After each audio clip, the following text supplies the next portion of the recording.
मित्रों, पार्टी की ओर से प्रधानमंत्री जी का आज सांसदों को बहुत ही प्रभावी और सामयिक विषयों पर बड़ी गंभीर टिप्पणी हुई है।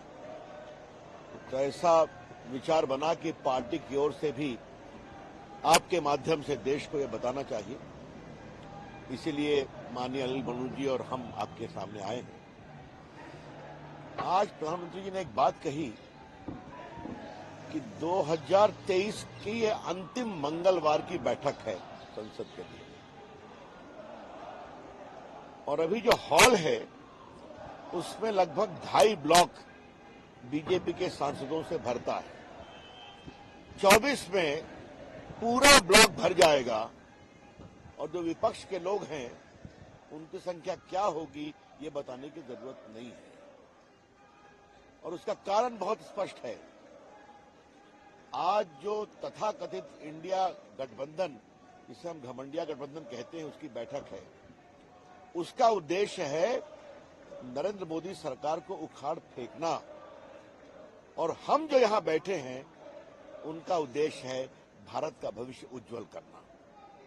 ये सोच का अंतर है और जनता उसको देखती है। और प्रधानमंत्री जी ने बहुत विशेष रूप से इस बात को कहा कि पिछले 10 साल में मैं जिस दिन भी मंगल को दिल्ली में रहा हूं, मैंने एक बैठक भी छोड़ी नहीं है, उसको बाकायदे अटेंड करता हूं। और बहुत ही भावुक तरीके से उन्होंने कहा, मेरे कार्यकर्ता का भाव जिंदा है। उससे मन को बहुत संतोष मिलता है कि जिस संगठन के विस्तार में पीढ़ियों ने अपना जीवन खपाया, वो परंपरा चलनी चाहिए। ये बहुत ही आवश्यक है। मित्रों, जो वर्तमान संसद में हुआ, इसको लेकर प्रधानमंत्री जी ने बहुत पीड़ा व्यक्त की। संसद चर्चा का विषय है। कई गंभीर बिल जिसे देश के विकास का और रास्ता बढ़ेगा, उस पर चर्चा होनी चाहिए। और ये जो ब्लॉक कर रहे हैं, जो अवरोध पैदा कर रहे हैं, ये उनकी हताशा है 3 प्रदेशों में हार के कारण। तो उस हताशा की खींच को निकालने के लिए संसद में अवरोध पैदा किया जा रहा है।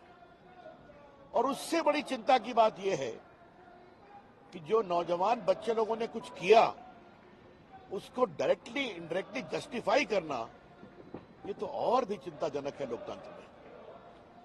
How can any party believing in democracy can seek to covertly और ओवर्टली, डायरेक्टली और indirectly justify what happened in the parliament? उसकी जांच हो रही है, उसकी होनी चाहिए।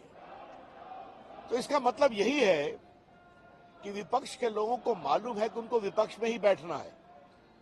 इसलिए अपने चाल, चिंतन और सोच में कोई बदलाव नहीं कर रहे।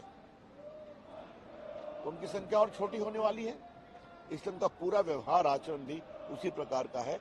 ये बहुत दुर्भाग्यपूर्ण है। लेकिन प्रधानमंत्री ने एक बात को बहुत विशेष रूप से कहा कि हम अपना वाणी संयम रखें, हम लोकतांत्रिक मान्यताओं पर चलें और लोकतांत्रिक आचरण के अनुसार जो हमसे अपेक्षा की जाती है उसको पूरा करें। बिल पर अपनी बात रखें, चर्चा करें। एक बात उन्होंने कही। प्रधानमंत्री जी ने एक और बहुत भावुक बात बताई कि अभी वो गए थे काशी में, तो विकास यात्रा में उन्होंने स्वयं देखा इससे क्या बदलाव हो रहा है और किस तरह से नौजवान बच्चे बच्चियां अपेक्षा कर रहे हैं, ये भी देखा उन्होंने। एक जो उन्होंने बड़ी बात कही, वो ये कही कि काशी तमिल समागम में उन्होंने पहली बार अपने भाषण में एआई का प्रयोग किया, और जो तमिलनाडु से लोग आए थे वो उनके भाषण को साइमल्टेनियसली सुन रहे थे तमिल में। तो एक नई सोच है, इसका आगे प्रयोग करना चाहिए। और अंत में प्रधानमंत्री ने कहा, छुट्टियों का समय आने वाला है, तो मैं आपसे आग्रह करूंगा, सीमांत गांव पे जाइए और देखिए वो कैसे टूरिस्ट हब बन रहे हैं।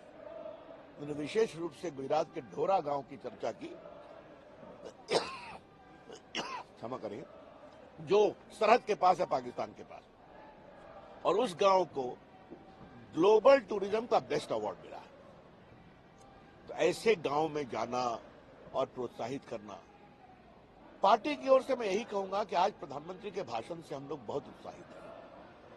एक तरफ निराशा है, हताशा है, अवरोध है, एक तरफ आशा है, विकास है और हिम्मत से काम करने का जज्बा है। ये स्पष्ट लगा तो हम सभी पार्टी की ओर से प्रधानमंत्री का बहुत अभिनंदन करते हैं। उन्होंने जिस तरह का मार्गदर्शन किया और एक अंतिम बात जो उन्होंने कही कि जो 18 साल के पहले वोटर बनेंगे वो 10 साल से हमें ही देख रहे हैं। विकास, इंडिया का दुनिया में चमकता हुआ व्यक्तित्व, उनको अतीत की जानकारी नहीं है।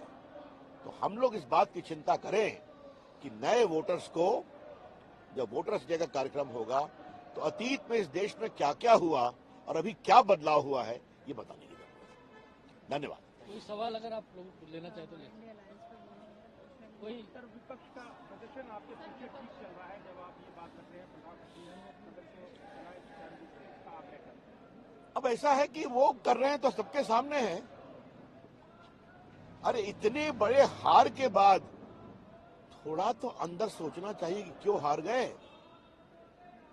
इसे हार नहीं कहते हैं, इसे जनता के द्वारा पिटाई कहते हैं। इसके बावजूद तो कुछ तो चाल चलन में बदलाव होना चाहिए। अब ठीक है, वो करते हैं तो जिस जगह पर हैं आप देख रहे हैं, 24 के बाद और सिकुड़ जाएंगे।